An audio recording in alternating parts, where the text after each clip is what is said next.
just what is going on with Kasey Palmer at Hull as he played his last game for the Tigers. Welcome back to Where Tigers Walk. Loads to talk about this week. We're going to digest the fallout from Preston, plus we're looking back on the victory in the Yorkshire Derby. Jonah says the highlights yesterday against United were the goal, the scramble, the penalty save, and the moment Matt Crooks bumped into Diego Maradona and smiled at the crowd. Beautiful stuff. Hope you're doing well. We're also talking about Pandur silencing the Boo Boys, who's our September Player of the Month, and refereeing standards. Are there any good ones in this Dawn division? We'll get our panel's view on all of that. Plus, last week we started our A to Z of Hull. If you missed it, you missed A. This week, of course, we're looking at B, and AI suggests there's only one man that should be put in for B, and it's this fella. Let us know if you can think of any other better suggestions for our Hull A to Z. Hope you are doing well. We've got Ben, Matty, and of course Elliot back with us. And before we get started this week, can we just say a huge thank you to everyone who's been commenting and helping us this fantastic little channel grow. It's so hard if you're a YouTuber to grow anything, but we're now at 388 subscribers. If you can help us get to 400 this week over the international break, that'd be absolutely amazing. You know what to do. Press the little like button there, press the subscribe button, get us to 400. It will make our day over this accursed international break. Right, fellas, then, let's start with Preston, if that's okay. Ben? Do we have to? What went on in that first half? Oh my God, it was just awful. They just looked half asleep the entirety of the first half. Nothing was going their way. Any passes were either to the wrong player or intercepted. Obviously, 2 goals down in 10 minutes is the worst possible way to start. But, I mean, all credit to them, because second half they came out, scored within about a minute or 2 minutes and just looked a completely different side. And I think they showed that they have got the quality there, but they just need to piece it together from the beginning rather than in bits and pieces. So, yeah, I mean, terrible start, but really well done to get a point back from that. Yeah, against the Preston side, they don't concede many either, especially away from home. Yeah. So, yeah, good. Matty, there's been some fallout from the game there. What's your understanding or your read on the Kasey Palmer situation? Has he played his last game for City, as the club might suggest if you read into what the manager's comments were?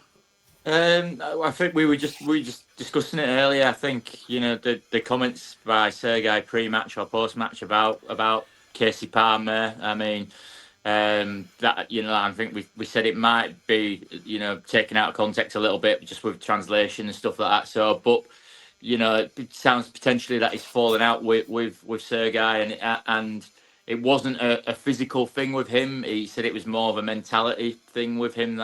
That's why he wasn't being selected, and he's not in the squad, particularly when we only had 8 men on Saturday on the bench. So it looks like, if you read between the lines, it looks like he's obviously fallen out of favour with him, because he did get hooked on Tuesday. But he wasn't alone. You could have hooked any of the players.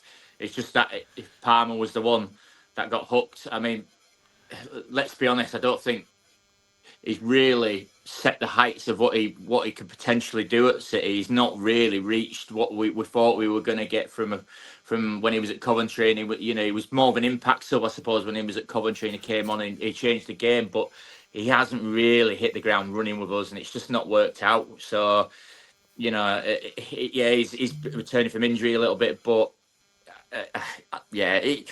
it's an unfortunate situation, because he's clearly a quality player, but he's obviously just not in a manager's mind at the minute. And when he does play, doesn't really do much, to be honest. So it's not a massive loss in terms of that. But I'd like to see an informed Kasey Palmer, really uprooting trees, in this league. But we're just not getting it. Oh, we learnt a little bit earlier this week about what the manager's temperament is like. Then he's coming across as someone who's not going to suffer fools much. Yeah, I think he's maybe set his style out in terms of, if you're not going to... He mentioned in the comments to Mike White, I think he mentioned, it was from Barry Cooper from the Hull Daily Mail, he said something along the lines of no one's above the club, and I think he's got that sort of attitude spot on in terms of he only wants players who are going to put the club first rather than anyone who wants to, who maybe potentially has maybe an ego problem. Obviously, we don't know that specifically with Palmer, but it sounds like there's been some sort of issue behind the scenes with him. So hopefully it's something that can get resolved. But he's definitely put a marker down in terms of, if you're not going to play, or if you're not going to play for the badge, then you're not going to be in my plans. That's what I've got from the whole thing so far. Yeah. Okay. Let us know in the comments your thoughts on it all. Let's fast forward then to Saturday, the Ruben Sellers Derby, Ben. First of all, let's talk about Pando. I mean, he's never saved a penalty in his professional career, so the commentators watching the game said, which I find a remarkable statistic. But, I mean, you could have saved that penalty, couldn't you?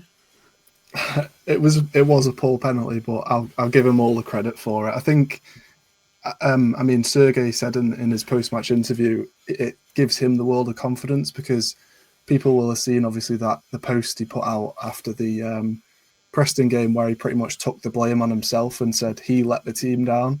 Doing something like that, saving a penalty to keep us in a winning position, will give him such a massive confidence boost. And I think it's harsh on himself to blame it on him, because the whole team was poor against Preston. But I'm really pleased for him, and I think he is a top keeper, and I'm very happy that we've got him, because he has a lot of performances where he keeps us single-handedly in the game. And as I said, it's harsh for him to blame that whole performance on himself. But yeah, I suppose that's how critical professional footballers are sometimes of themselves. Yeah, SP says a great win there. Glad Pando has a solid game today. We'll shut up a few of the boo merchants up after the game, Matty. You've never been a boo merchant of Pando, have you? Why is he the subject of some criticism for you? Is it fair?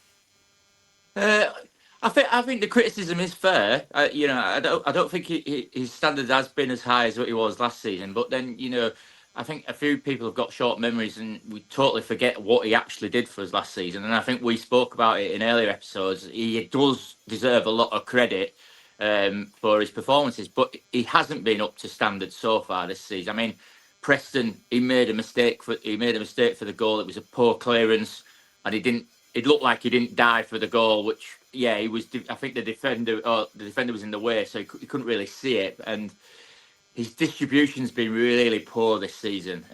Kicking dead ball kicks, he doesn't seem to be able to hit anybody. So I think the criticism is fair, because he has set such a high standard in terms of that. But I don't get all the boo boys, because he's probably one of the better keepers we've had over the last, I would say, maybe 3 or 4 or 5 seasons. He's probably one of the better keepers that we have, and if he gets injured and we bring Phillips in, I think we would really be struggling, because I don't rate him in terms of, I don't have much confidence in him after watching him in the Wrexham game in the cup. So he doesn't deserve it. And like Ben said, I'm glad he had a more solid game on Saturday, and he deserves all the plaudits that he got on Saturday for it, because I thought he was comfortable in the end with the work that he did during the game. So more than happy with his performance. Okay, Elliot, in terms of performance, some Hull fans were saying lines along this. I mean, Ship says, we'll always take the 3 points, but that was a rather poor performance. We just got really lucky that Sheffield United players played even worse than us somehow. Other people saying, that was, at some phases of the game, felt like very much like a relegation battle between two bad sides. Did you see it like that or not? Yeah, I was just mentioning to Ben just before we came on, it wasn't the prettiest performance, but we got it done, and it's probably one that 12 months ago I don't think we would have gone on to win. So it's sort of, it's one of them where I think we do need to improve, but if we can win and get it done playing like that, and I think, we showed a lot of hard work and determination to get it over the line, and definitely defensively we were able to, sort of similar to the Southampton game, we were seemed to be quite well organised defensively in terms of sitting back and being able to sort of deal with the pressure. But we did get away with a few things yesterday, like him hitting the post, and a couple of times where we let him have a pop from outside the box when he's such a threat from that sort of range. And it just felt like there was instances where maybe on another day it could have been maybe 2-1 to them, and obviously with the penalty another day they'll probably maybe score that. So did get away with a few things, but there's been times where we've been on the other end of results where we should have maybe got something from the game. So it's just sort of a typical sort of championship game, I would say. Do you know what? Do you know what their performance reminded me of? Ruben Sellers last season. It was a very, very Ruben Sellers performance. Very pretty and very lovely, passing it around and stuff like that, but no threat whatsoever. It was very much in the mould of Ruben Sellers. So I thought it was comfortable. They're going to have to shake off that. And I don't think they'll be down there, but. It was a very Ruben Sellers performance from them. Just thought they just didn't go for it whatsoever, and they could have punished us quite easily with the quality they've got, but they didn't. They just don't know, just so lethargic. So it just reminded me of last season. Open question to you all. Who else needs a shout out for their individual performances? We've shouted out Panda. Any others? Hughes. John Charlie Egan. Hughes, outstanding. Egan, yeah. Outstanding. Charlie Hughes was back to his best Saturday. Jack, our man, Ryan Giles. I think probably his best defensive performance that we've seen. Yeah. Doing any more Ryan Giles praise on? Outstanding. Okay. King Considering Solo as well. They were able to stop Giles quite well as well, like going forward, Yeah. but defensively, he's been shaky in the past, but was quality against Sheffield United. Yeah, he was, yeah. Right, Elliot, we've got 2 weeks now then before we head to St Andrews and Birmingham City. What do they need to work on in practice training for you, those that are left behind? I think still maybe some passing and just sort of, I think especially with Amir, don't know how long Lundstrom's going to be out. Hopefully it's nothing too serious, but knowing our luck in the last couple of years of injuries, it'll, I don't really want to say that he will definitely be ready. So, but I think with Amir, we need to, try and make him more comfortable and get him more up to speed, because the last couple of games he's played, he's just sort of looked a bit off the pace and not really had the impact that maybe they was hoping for in terms of his experience from across in Turkey. So I think in terms of just more better coordination and passing and maybe a bit of communication and just trying to get the team a bit more gelled, because there is still maybe a few things that are holding us back a little bit, especially like in different games. Seems to be it's either like defensively, like just mistakes, or even just in transitions, like passing and just not being on the same page at times as well. So I think just in general, just getting a bit more of a team together and making sure that everyone's on the same page. Okay. Just on your previous point, Matt, I think Regan Slater the last 2 games deserves a massive shout as well, because he's another boo boy that the fans don't take to. But I thought he was outstanding on Tuesday. He changed the game, brought a lot of energy. Yesterday brought a lot of energy as well. So yeah, we've talked about Joseph and energy, but he was what we needed in that midfield the last couple of games. So he deserves a massive shout out as well. So just to jump on the back of that. Super. Right, Blade 9 then. 1-3, drawn 3, lost 3. Ben, that's the most Hull City set of results ever, isn't it? I have no idea where you're going to finish this season. But yes, if you're just coming across the channel, do drop us that subscribe, please. We are looking to build and get to that 400 point. Right, some quick questions for you then before we end. First of all, September Unsung Player of the Month, please. I'm not sure if the club have announced September's yet, but we'll hopefully sneak in there first. Single name, please, Ben.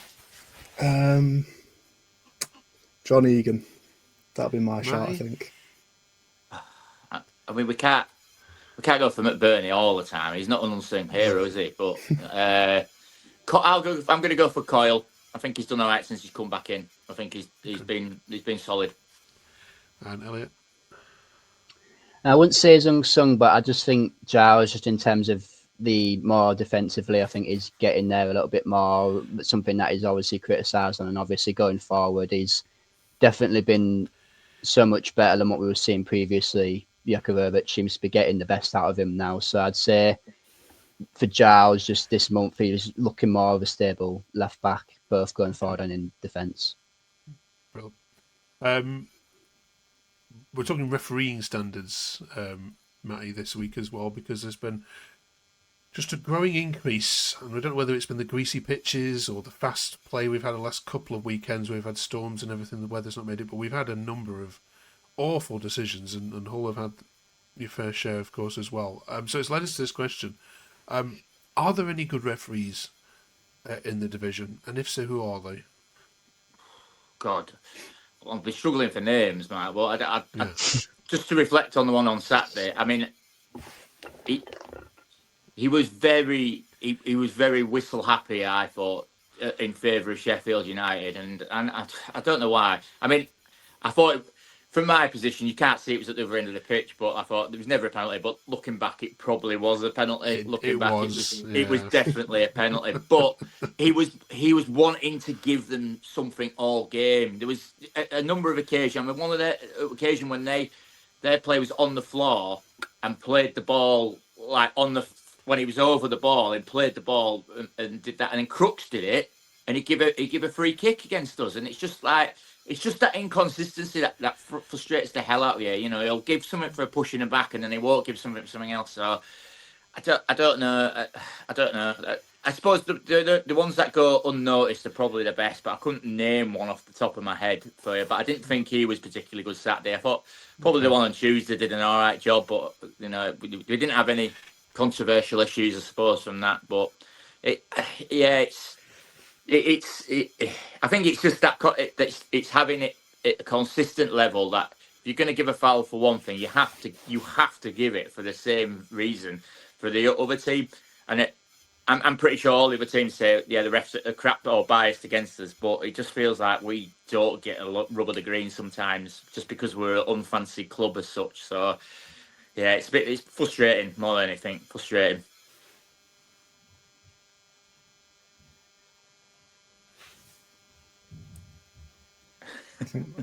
Mark's frozen.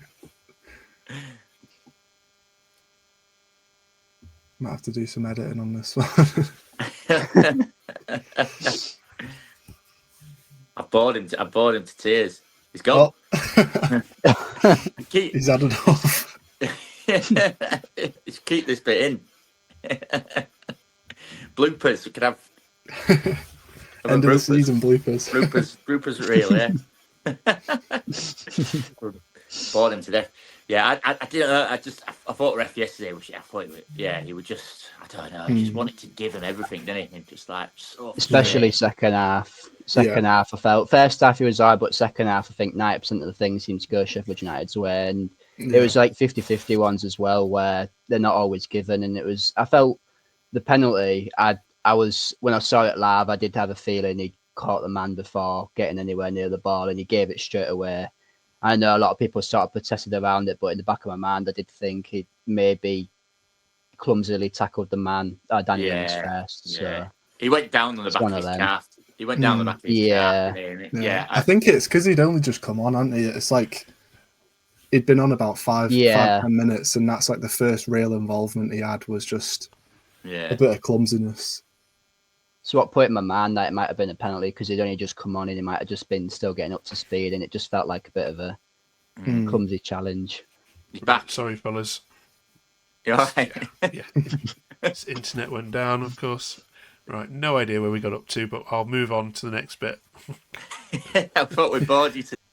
Right, cheers for that, Matty. If you can name any good referees, of course, let us know in the chat. And then finally this week, last week we started our A to Z of Hull City. Yes, now thank you for all of you in the chat for highlighting this. Thank you, Sarah, in particular. Because as soon as we give it has to be Ian Ashby, because we didn't quite get this right last week, fellas, did we? Well, Matty didn't anyway, in terms of that. None of us. So we're looking for anything beginning with B that you think belongs in an encyclopedia of the Hull City A to Z. So it can be a stadium, it could be a manager, it could be a sponsor, it could be anything which you think has to represent B. Right, Jared Bowen then is a suggestion. Ben, can you beat that? I think that was my first choice, but if I have to choose someone other than Jared Bowen, I think it'd probably be Steve Bruce. The amount of success we had under him, obviously I know he's just been sacked at Blackpool, which is unfortunate for him, but yeah, the growing up watching City, Steve Bruce is probably one of the most prominent figures that I remember. And we've obviously had promotions, the FA Cup, Europe. It was all just, he was such a good manager, and the team we had under him as well was such a all-round quality side as well. So I think in terms of City's success and recent performances, I think consistently Brucey was probably the best that got the most out of us, really. Elliot? To be fair, I'd go with probably Nick Barmby, just with what he did when he came. You know, he dropped a couple of divisions to come here, and He's cut you off as an Evertonian right there, Elliot, I'm afraid. Go on. he was just he's obviously, I think he's a local lad as well, and him coming here and helping us get up to the Premier League, and obviously he did a very brief stint at manager where he was very well liked. So I'd just go with him just on just him come, and obviously he was a brilliant player before that and got a few caps for England as well. Tell you what, we're going to struggle this week, aren't we, deciding on this? Matty? Yeah, they're two very, very good good options, good choices actually. But I was going to go for Boothry Park just because it's our spiritual home. It was just such a it just brings back so many good memories of obviously going to football to start off with. A proper old stadium, the ones that smell of, you can smell the toilets, you can still when I smell somebody having a cigar, it just brings me back to being on the south stand at Boothry Park. The murmur, the atmosphere, just everything about it was such an old-fashioned ground, but it was a quality ground, and probably I probably saw it when I was there when we're probably going through our worst times. But I've just got so many great memories of like first going with my dad and going with my brother, and then obviously through the 90s. I mean, we've got so many good memories of it. Us getting locked out against it when David Lloyd was there and he locking it up, and we couldn't even play there at some points. We've had games where we give Bradford our home end and we invaded the pitch. There's obviously lots of the protests with the tennis balls and stuff like that, but some really good memories in terms of games and just, I suppose, just growing up. That was my teenage years. Going to Boothry Park was the be all and end all at the time, even though we're in Division 3, probably losing to Exeter and everybody on a Tuesday night getting beat 4-1 by Cheltenham or somebody. It was just like, it was still quality. So it's got to be Boothry Park for me, because it's just, I kind of miss it a little bit. Going to the new stadium's great, but it's no Boothry. It'll never, ever be a Boothry Park, I'm afraid. Yeah, we did Middlesbrough last week, and for their they put Ayresome Park in exactly the same kind of thing, missing like famous old stadiums that just have character, don't they? Absolutely. Building. So all right. I'm afraid Brucey and Joward, and definitely Nick Barmby. We're definitely going to have to put, I think, Boothry Park in as B. Have we missed any, though? Let us know. Come on, in the chat. Sarah, if you're there, don't let us down this week. Let us know. Let us know who else we've missed. Boothry Park's currently going for A, unless we can be any more. Right, thank you, you three. Enjoy your week off. And then next week, we'll be back in 2 weeks' time, of course, when we're looking back at, whether you've beaten the Blues of Birmingham. We're looking at who gets in for C as well. I've already got a good one lined up for you. We'll see you then in 7 days. Thanks so much for watching.